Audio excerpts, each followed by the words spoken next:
हजारो पनवेलकरांच्या उपस्थितीत आणि शेकडो योग क्लबच्या सहभागातून पनवेल महापालिकेने साजरा केला आंतरराष्ट्रीय योगा दिवस।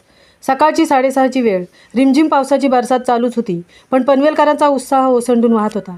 सगळीकडे आनंदाचा माहोल तयार झाला होता। आमदार प्रशांत ठाकूर यांची उपस्थिती सर्वांना प्रभावित करीत होती। योगाचे महत्त्व यादव सरांनी छान पद्धतीने समजून सांगितले। योग म्हणजे शरीर, मन, बुद्धी यांचा समतोल राखण्याचा व्यायाम प्रकार आहे। शांत, आनंदी, उत्साही, समाधानी जगण्याचा तो पाया आहे। आत्मिक सुखाची ती गुरुकिल्ली आहे। पनवेल परिसरातील असंख्य योग क्लबने या प्रात्यक्षिकात भाग घेतला होता। त्यांच्या नयनरम्य योग प्रकाराने पनवेलकरांना मोहित केले। अनेक पनवेलकर प्रभावित होऊन दररोज योग करण्याचा आणि ते दृढ निश्चय केला। ही या कार्यक्रमाची फार मोठी उपलब्धी आहे।